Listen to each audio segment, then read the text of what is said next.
നമസ്കാരം. കേന്ദ്ര സർക്കാരിന് വഴങ്ങേണ്ടി വരുമെന്ന കാരണം ചൂണ്ടിക്കാട്ടി PM ശ്രീ പദ്ധതിയെ ശക്തമായി എതിർക്കുന്ന CPIയുടെ വകുപ്പുകളിൽ നടപ്പാക്കുന്നത് കോടികളുടെ കേന്ദ്ര പദ്ധതികൾ.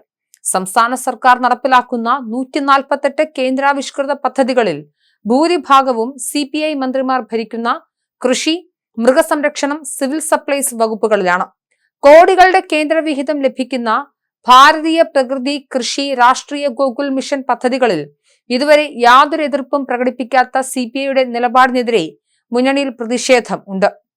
കേരളത്തിലെ കർഷകരുടെ സമ്പൂർണ്ണ വിവരങ്ങൾ ശേഖരിച്ച് സൂക്ഷിക്കാൻ വിദേശ കമ്പനിയായ മൈക്രോസോഫ്റ്റുമായി കരാർ ഒപ്പിട്ട് പദ്ധതി ആരംഭിച്ചിട്ടും മൗനം പാലിച്ച മന്ത്രി P പ്രസാദാണ് ഇപ്പോൾ പ്രതിഷേധിക്കുന്നതെന്നും ഇടതുമുന്നണിയിൽ ആരോപണമുണ്ട്. CPM തന്നെയാണ് ഇക്കാര്യം വീണ്ടും ഉയർത്തുന്നത്. PM ശ്രീയിൽ ഏറ്റവും കടുത്ത എതിർപ്പുയർത്തിയത് പ്രസാദാണെന്നതാണ് CPMകാരെ ചോടിപ്പിക്കുന്നത്. അതുകൊണ്ടാണ് കൃഷി വകുപ്പിനെ നോട്ടമിട്ട് നീക്കങ്ങൾ നടക്കുന്നത്. ഭാരതീയ പ്രകൃതി കൃഷി പദ്ധതി നടത്തിപ്പിനായി കേന്ദ്ര സർക്കാർ 20 കോടി രൂപയാണ് അനുവദിച്ചത്. സംരക്ഷിത കൃഷി പ്രോത്സാഹന പദ്ധതി സംസ്ഥാന ഹോർട്ടിക്കൾച്ചർ മിഷനാണ് നടപ്പാക്കുന്നത്. ഇതുകൂടാതെ മറ്റ് നിരവധി കേന്ദ്രാവിഷ്കൃത പദ്ധതികളും കൃഷി വകുപ്പിൽ നടപ്പിലാക്കുന്നുണ്ട്. മൃഗസംരക്ഷണ വകുപ്പിന് കീഴിൽ ലൈവ് സ്റ്റോക്ക് ഡെവലപ്മെന്റ് ബോർഡ് പോലെയുള്ള നിരവധി സ്ഥാപനങ്ങൾ പ്രവർത്തിക്കുന്നുണ്ട്. ഇത്തരം ബോർഡുകളിലെല്ലാം കേന്ദ്ര സർക്കാരിൽ നിന്നും കോടികളുടെ ഫണ്ട് ലഭിക്കുന്നുണ്ട്. രാഷ്ട്രീയ ഗോകുൽ മിഷൻ പോലെയുള്ള നിരവധി പദ്ധതികളാണ് മൃഗസംരക്ഷണ വകുപ്പിന് കീഴിൽ നടപ്പാക്കുന്നത്. സിവിൽ സപ്ലൈസ് നെൽ കർഷകർക്ക് നൽകുന്ന PRS വായ്പയിലും കേന്ദ്ര സർക്കാർ സഹായമാണുള്ളത്.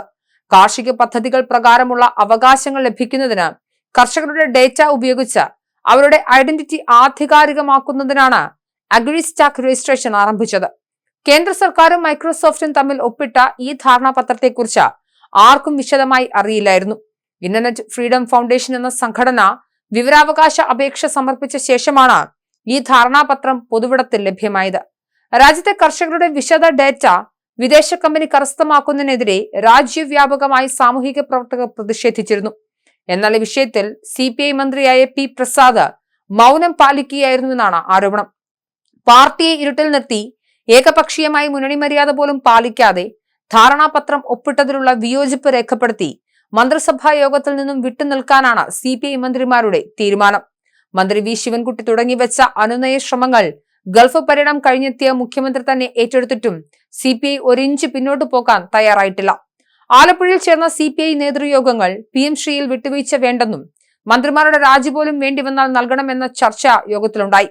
ആലപ്പുഴ ഗസ്റ്റ് ഹൌസിൽ മുഖ്യമന്ത്രി പിണറായി വിജയനുമായി CPI സംസ്ഥാന സെക്രട്ടറി ബിനോയ് വിശ്വം 3/4 മണിക്കൂറോളം ചർച്ച നടത്തിയെങ്കിലും അനുനയ ശ്രമങ്ങൾ ഫലിച്ചില്ല.